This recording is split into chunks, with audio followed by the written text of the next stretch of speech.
کردار کیریکٹروں سے نہیں، اگر نبی کی صورت کو ڈھونڈیں گے، نبی کی سیرت کو ڈھونڈیں گے، نبی کی کیریکٹر کو ڈھونڈیں گے، نبی کی اٹھنے کی اداؤں کو ڈھونڈیں گے، نبی کی شادیوں کی اداؤں کو ڈھونڈیں گے، نبی کی نکاحوں کی اداؤں کو ڈھونڈیں گے، نبی کی نماز پڑھنے کی اداؤں کو ڈھونڈیں گے، نبی کی سفر کرنے کی اداؤں کو ڈھونڈیں گے، نبی کی کھانا کھانے کی اداؤں کو ڈھونڈیں گے، نبی کی بات کرنے کی حسن انداز کو ڈھونڈیں گے، نبی کے کپڑا پہننے کے حسن انداز کو ڈھونڈیں گے، نبی کی میاں بیوی کی محبتوں کا اضافہ کس طرح ہوتا ہے، یہ اس باتوں کو ڈھونڈیں گے۔ تو کوئی شادی یا کسی ولیمہ یا کسی بڑے دیگر فنکشن سے یہ ناصر یا ریلیز نہیں کیا جائے گا، یہ شان رسول پاک کی، یہ عظمت رسول پاک کی، یہ باتیں رسول پاک کی بتائیں گے تو حدیث کی روشنی میں بتائیں گے، قرآن کی روشنی میں بتائیں گے، تو کوئی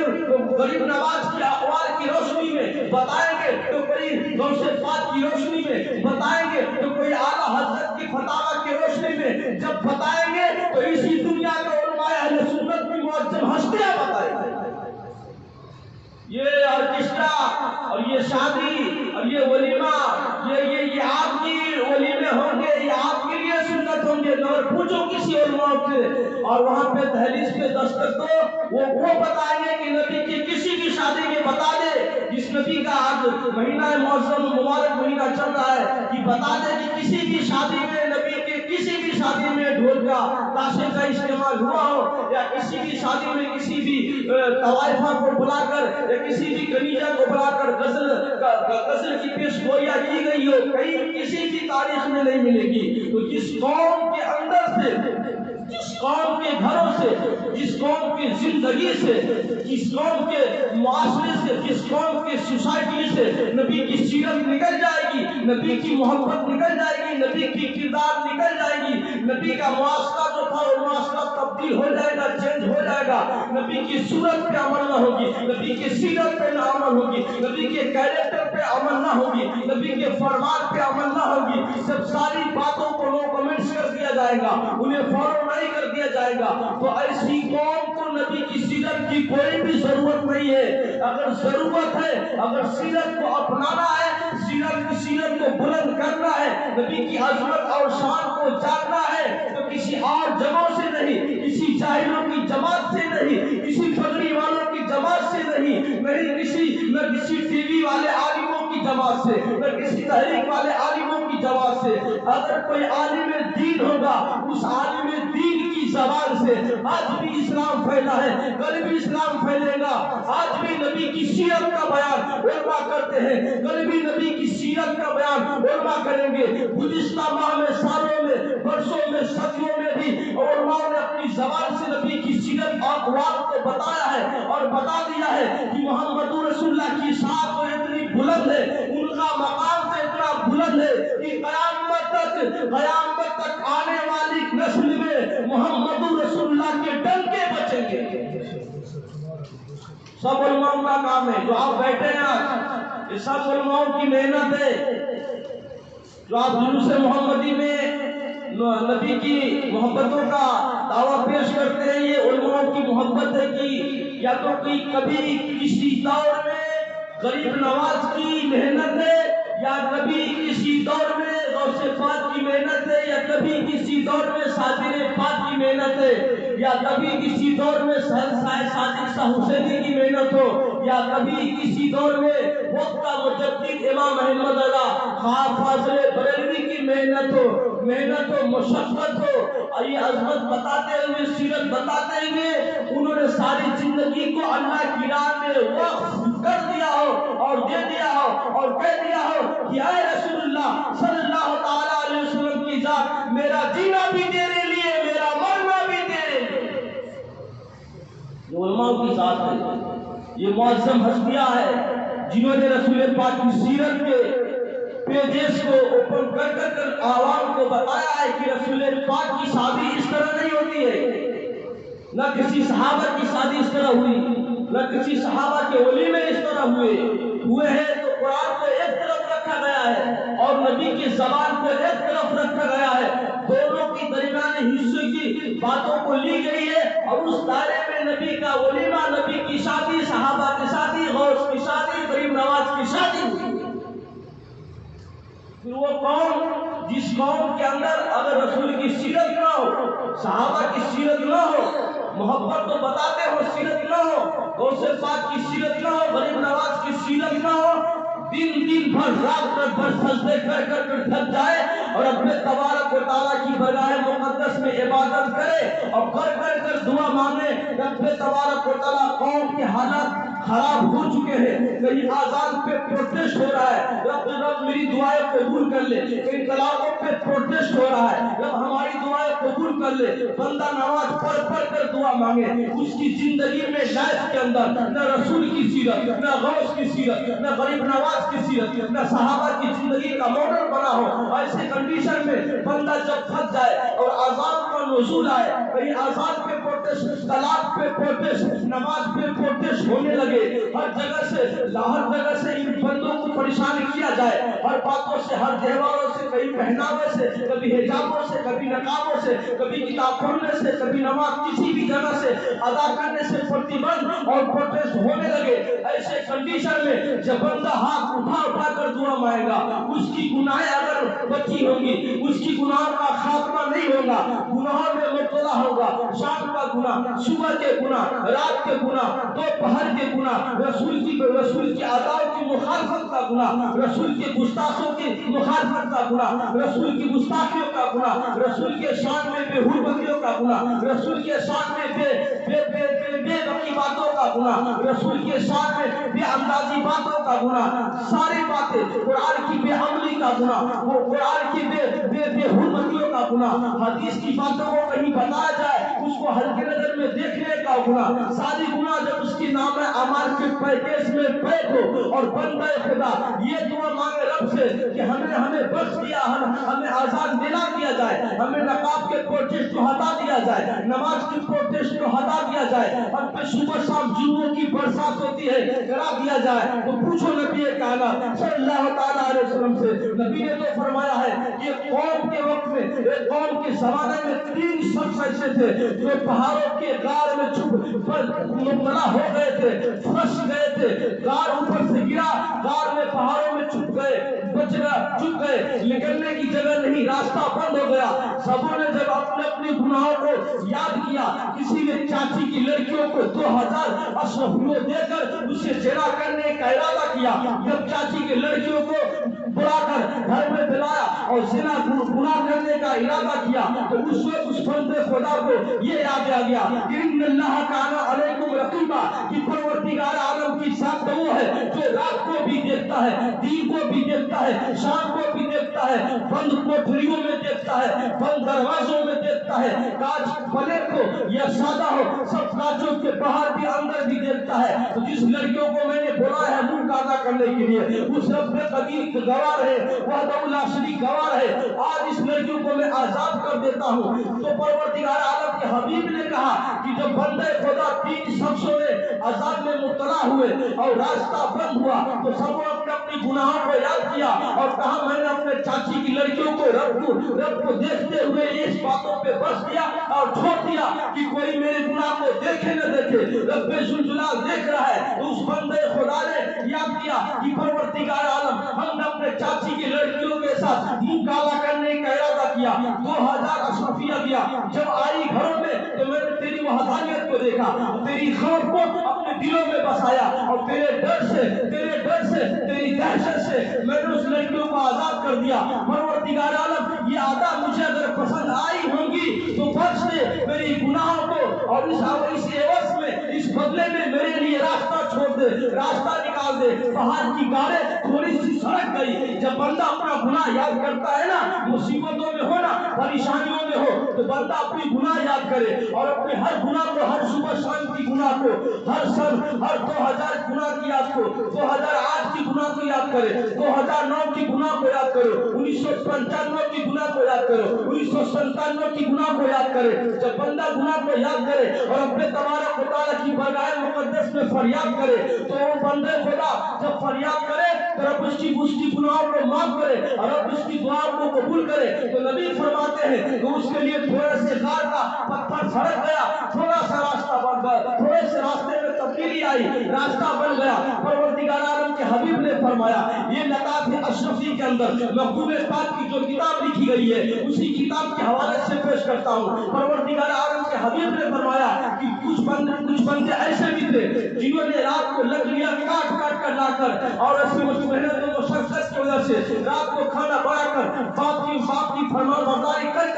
مگر کچھ وقت ایسا آیا کہ باپ کی محنتوں میں محبتوں میں کمی آئی تو پروردگار عالم کی برگاہ مقدس میں التجا کیا، پروردگار عالم یہ ادا اگر پسند آئی ہوگی، میں نے باپ سے محبت کیا، فرمان برداری کا ثبوت ادا پیش کیا تو یہ ادا کی عوض میں بدلے میں پہاڑ کی غار کو سرکا دے۔ تو نبی فرماتے ہیں اس کی غار کے راستے سڑک گئے۔ تیسرے نے بھی دعا کیا، وہ رب تبارک و تعالی نے بھی اس کی پہاڑ دعاؤں کی بدولت سے اس کی پہاڑ کی غار کو سرکا دیا، تینوں کے راستے ہموار ہو گئے، بن گئے۔ تو جب بندہ گناہ کیا ہو اور کود کر چھپ کر یا راتوں کو یا دھوپوں میں پانیوں میں دعا مانگ کر تھک جائے، اس کی دعا کیوں کر قبول ہوگی؟ پوچھو موسیٰ کلیم اللہ سے، جب بارش کا سامنا نہیں ہے، بارش نہیں ہے، بارش سے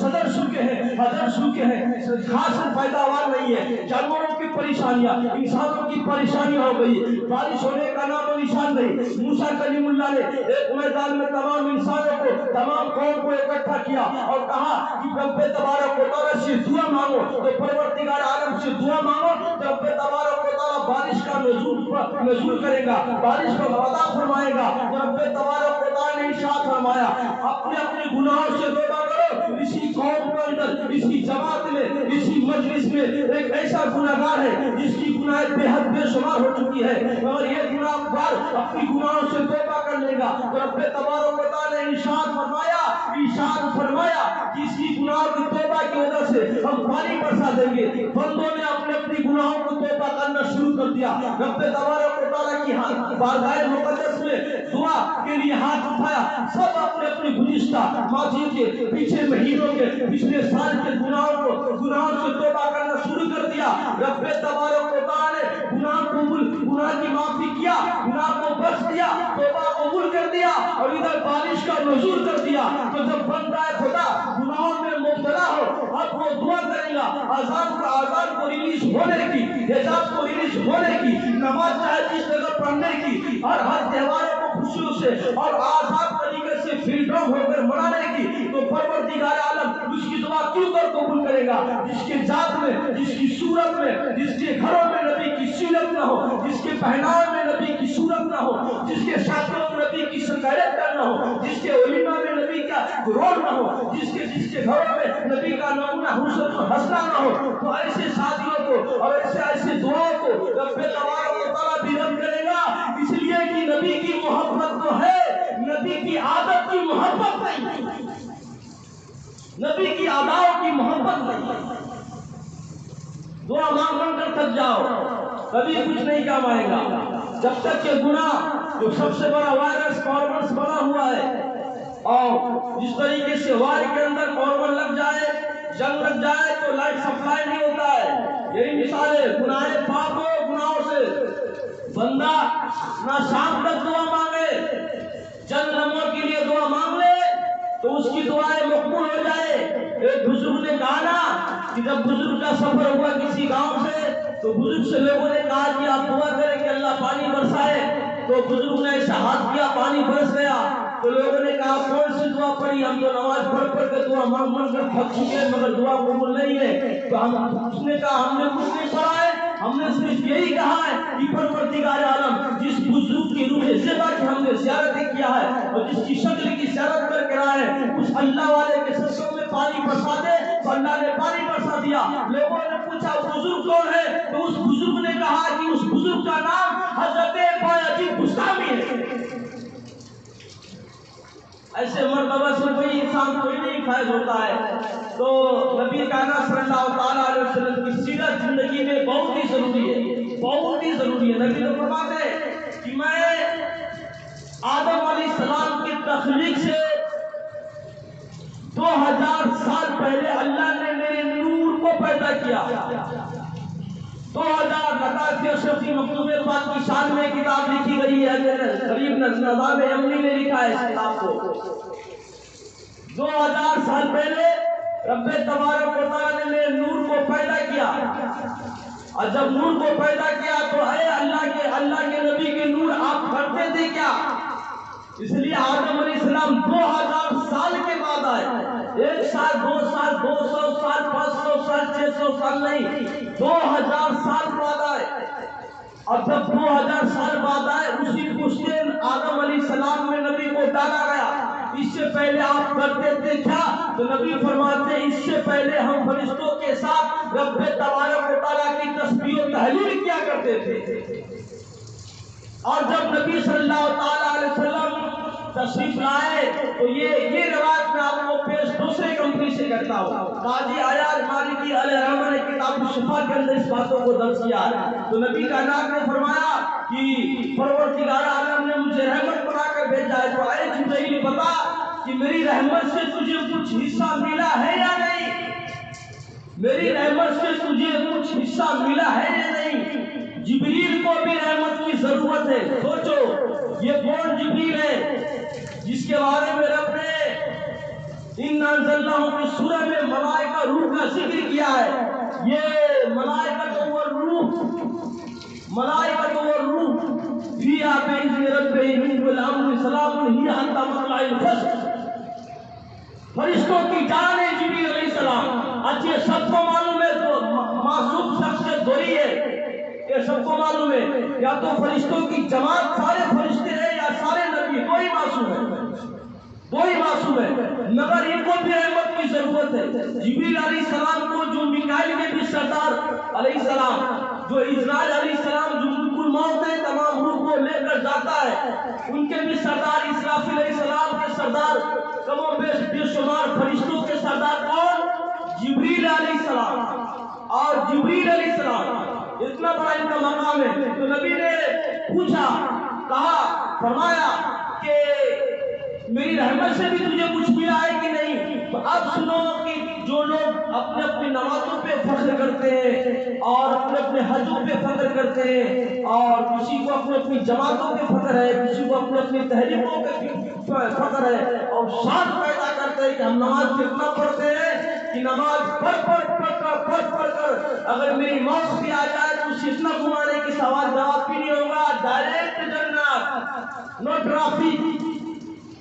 بمبے میں کتنی بڑی ٹرافک رہتی ہے، تو نو ٹرافک۔ فرشتے ایسا اسے ہوش ہوتا ہے کہ فرشتے اسے ہاتھوں پہ اٹھائیں گے اور ڈائریکٹ لے کر جنت میں ڈال دیں گے، اس کی فکر ہے۔ تلاوت پہ تلاوت، نماز، حج، عمرہ، زکات، سب کے سب اس کے نام ایمان میں۔ مگر فرشتوں کو کیا ضرورت؟ فرشتے کہتے ہیں کہ مجھے رحمت سے پروردگار عالم کے حبیب مجھے خوف تھا۔ کس باتوں کا خوف تھا؟ آپ سنو،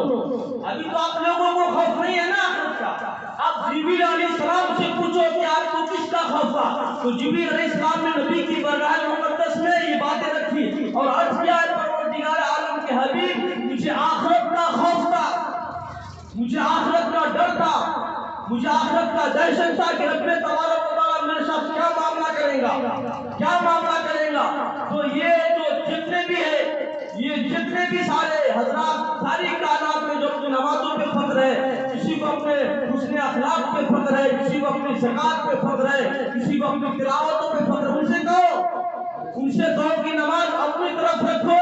یہ نماز اپنے ہی پاس رکھو، یہ زکات اپنے ہی پاس رکھو۔ ملو پہلے جبریل علیہ السلام سے جو فرشتوں کے سردار ہیں، ان سے پوچھو کہ آخرت میں کس چیز کا خوف ہے، تو انہوں نے کہا کہ مجھے خوف ہے کہ رب تبارک و تعالیٰ مجھے میرا نجات دلاتا ہے کہ نہیں دلاتا ہے۔ رب تبارک و تعالیٰ کے حبیب نے کہا کہ حبیب نے فرمایا، پروردگار عالم کے حبیب نے فرمایا، کیا کیسے تجھے راحت ملی، کس باتوں سے تیرا خوف ختم ہوا، کس باتوں سے تیرا غم ختم ہوا؟ تو جبریل علیہ السلام نے کیا، پروردگار عالم جب سے یہ آیت کریمہ پروردگار عالم نے آپ پہ نازل کیا ہے تو میں نے سمجھ لیا ہے جس طریقے سے انسان کے لیے بھی رحمت ہے اس طریقے سے فرشتے کے لیے بھی رحمت ہے۔ جان گیا ہے فرشتوں کو ڈرے، خوف ہے، انسانوں کو خوف نہیں آخرت کا، سانپ نکل جائے پورا گھر باہر ہو جائے، موت کا ڈر ہے، مگر اسے نہ معلوم ہے کہ موت سانپ کے قبضے میں نہیں ہے، موت کا مالک وحدہ لا شریک رب ذوالجلال ہے۔ اس قوم کو ڈر ہے کرونا سے کہ مر جائیں گے، سارے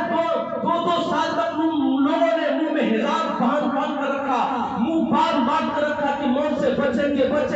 مگر 2 سال تو بچا، مگر کورونا کے بعد ایسا گیا کہ اس کا نام و نشان نہ رہا۔ رب کی شدت سے ان بطش ربک لشدید، رب ذوالجلال فرماتا ہے کہ میری پکڑ اتنی بڑی ہے، کورونا آ جائے چھوڑ دوں گا، کوئی بھی بیماری آ جائے چھوڑ دوں گا، مگر جب سارے ورلڈ کے ماحول اور سوسائٹی اچھے کنڈیشن میں تبادلہ چینج ہو جائے گا، سب کھانے لگیں گے، پینے لگیں گے، کورونا کو بھول جائیں گے، بیماریوں کو بھول جائیں گے، اس وقت میں اسرائیل علیہ السلام فرشتوں کو بھیج کر تیری روح میں آسمان پہ بلا لوں گا۔ بندوں سے کیوں ڈرتا ہے؟ ڈرو اس رب سے جس کے ہاتھ میں دست قدرت میں موت ہے، ڈرو اس رب سے جس کے دست قدرت میں رحمت ہے، برکت ہے، عزت ہے، ذلت ہے، ساری دنیا کا پاسباں ہے، ساری دنیا کو بنانے والا ہے۔ تو نبی علیہ السلام فرماتے ہیں کہ جب میں دنیا میں تشریف لایا اور پیدا ہوا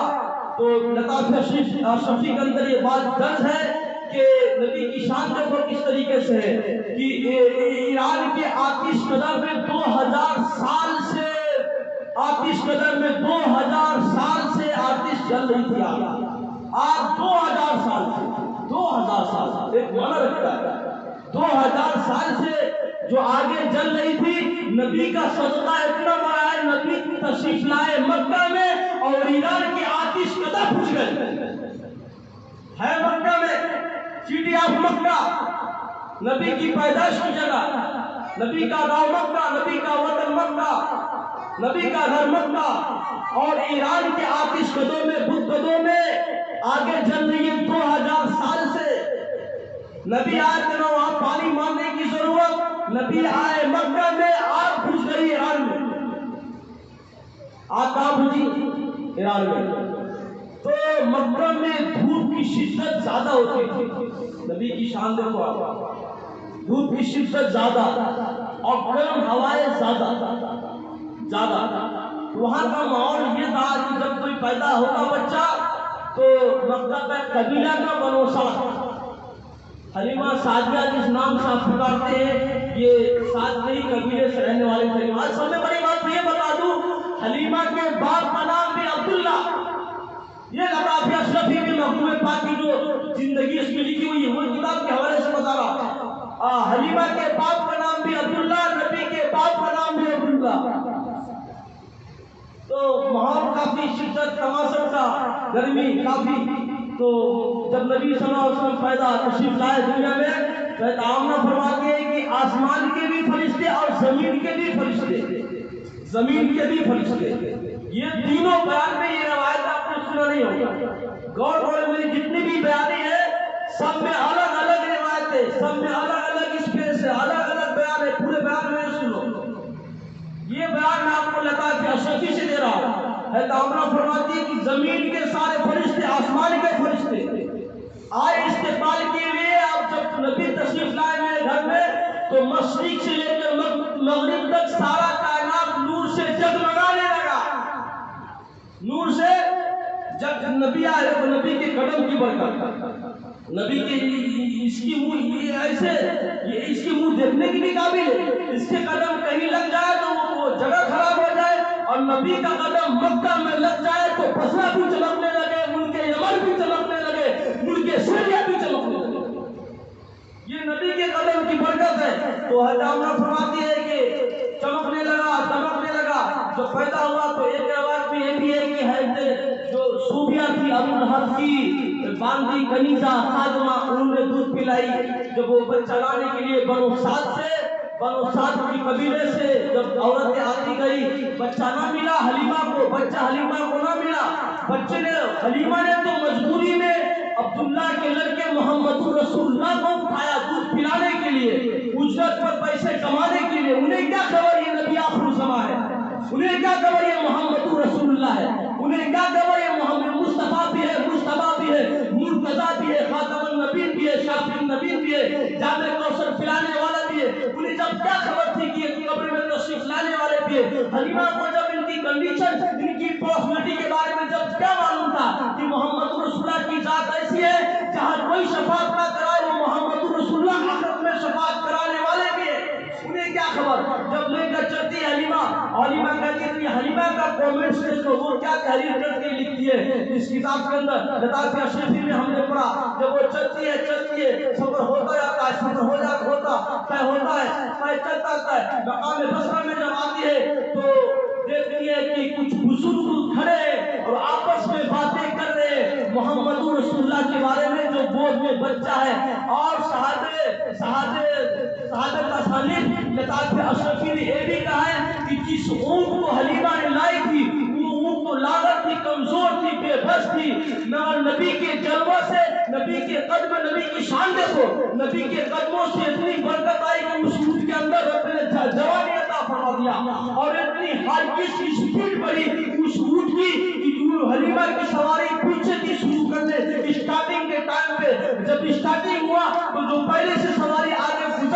گزر چکی تھی اس سواری سے آگے نبی کی جو سواری تھی وہ چل بسی، تو لوگ کہتے تھے حلیمہ کی جماعت کے لوگ، کیا ہے حلیمہ، کیا تم نے سواری بدل دیا ہے؟ تو حلیمہ نے کہا میں نے سواری نہیں بدلا ہے، اتنا تو سچ ہے میں نے سوار کو بدل دیا ہے، سوار ہونے والے کو بدل دیا ہے۔ جب دیکھا کہ ایک شخص نے، بزرگ نے ایک جماعت کے اندر آپس میں باتیں کر رہا ہے اور اس بچے کے بارے میں جب جس کو کیا معلوم یہ محمد رسول اللہ ہے، یہ آخر زمان ہے، یہ پیغمبر زمان ہے، یہ نبی کا، یہ محمد رسول اللہ نبی ہے، یہ رسول بھی ہے، یہ نبوت بھی ملی ہے، ان کو رسالت بھی ملی ہے، وہ بزرگ سچ کہتے ہیں، یہ حلیمہ کا کہنا ہے، سنو وہ بزرگ سچ کہتے ہیں یہ جو بچہ حلیمہ کے گود میں سوار ہے اونٹنی پہ، یہ ساری کائنات کا بادشاہ ہوگا، یہ ساری کائنات کا بادشاہ ہوگا۔ جب سفر آگے جاتا ہے، حبش کا بہت ہی بڑا عالم، حبش کا رہنے والا بہت ہی بڑا عالم، وہ جب دیکھتا ہے محمد رسول اللہ کی صورت کو، ان کی آنکھ کو، ان کی ہونٹ کو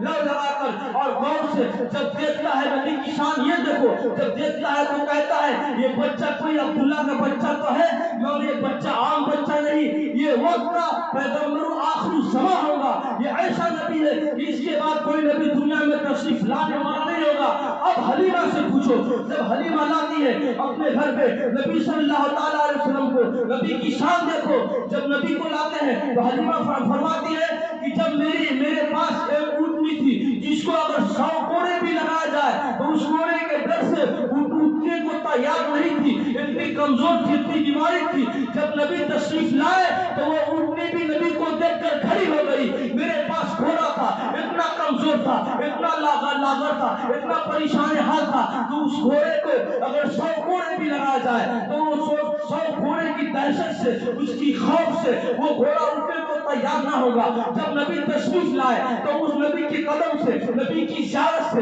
نبی کے دیدار سے، نبی کے آنے کی برکت سے وہ گھوڑا بھی کھڑا ہو گیا۔ اب پوچھو حضرت حلیمہ سے، اب کہتی ہے کہ میرے پاس ایک اونٹنی اور جو تھی وہ بیمار تھی، اس کا دودھ خشک ہو گیا تھا، اس کا تھن سوکھ گیا تھا، نبی کے آنے سے، نبی کے قدم مبارک لگنے سے، نبی کے جلوہ گری سے، نبی کے تشریف لانے سے جب آئے تو اس دودھ جس کا خشک ہو چکا تھا، اس کے خشک میں اتنے، اس کے تھن میں، اس کے پستان میں، اس اونٹنی میں اتنے دودھ آ گئے کہ وہ دودھ حلیمہ کے لیے کافی نہ بنا، اس کے گھر والوں کے لیے کافی نہ بنا، بلکہ حلیمہ کہتی ہے میرے پورے بنو سعد قبیلہ کے لیے وہ دودھ پی کر بھی بچ گیا، اتنا دودھ پیدا ہوا اس میں کہ وہ دودھ پی کر ہی بچ گیا۔ حلیمہ کہتی ہے کہ نبی کی شان دیکھو، یہ بچہ تو ہے مگر کائنات میں اس کی شہرت بھاری ہے، عزت بھاری ہے، الفت بھاری ہے، محبت بھاری ہے، کرامت بھاری ہے، معجزات بھاری ہے۔ میرے پاس صرف ایک بکریہ تھی، ایک بکریہ،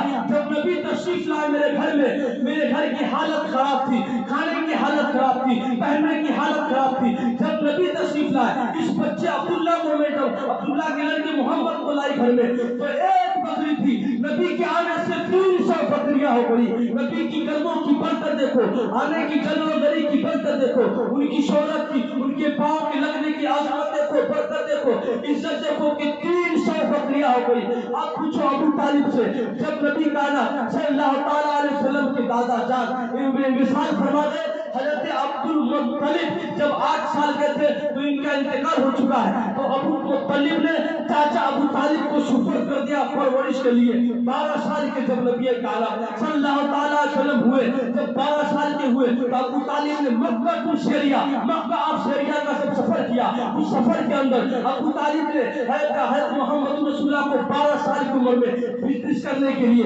تجارت کرنے کے لیے جب لے گئے تو کیا ادا دیکھتے ہیں، ایک بہت ہی بڑا نجومی ہے، راہب ہے، جو چھپو ہوئی باتوں کو بتاتا ہے، جو اپنے ہاتھوں پہ بے شمار لوگوں کو کاش کا تبدیلی کیا ہے، مذہبوں کا تبادلہ کیا ہے۔ جب اس نے محمد رسول اللہ کو دیکھا تو کہا یہ بچہ کون ہے؟ تو کہا یہ ابو طالب کا بھتیجا ہے۔ تو راہب کہتا ہے یہ ابو طالب کا بھتیجا تو ہوگا، یہ الگ بات ہے، مگر یہ محمد رسول اللہ ہے، یہ آخری الزمان ہے، یہی آخری نبی ہے، اس کے بعد کوئی آخری نبی تشریف لانے والا نہیں ہے۔ ابو طالب کو اس نجومی نے، اس راہب نے پوری سفر کے قافلے والوں کو دعوت کرایا، اور جب دعوت کرایا دسترخوان پہ جب گفتگو تلاش ہوئی اس محمد 12 سال کے بچے کی صلی اللہ تعالی علیہ وسلم کی، تو اس راہب نے کہا وہ بچہ کہاں ہے؟ تو میرے سب تو آ چکے ہیں مگر ابو طالب کا بھتیجا نہیں ہے۔ اس راہب نے کہا اسی ابو طالب کے بھتیجے کا میں طالب ہوں، مجھے اس کی جستجو ہے، اسے دسترخوان پہ لایا جائے۔ تو اس کی جماعت کے قبیلے کے لوگوں نے کہا دیکھو کہیں گھر کے باہر تو نہ ہوگا۔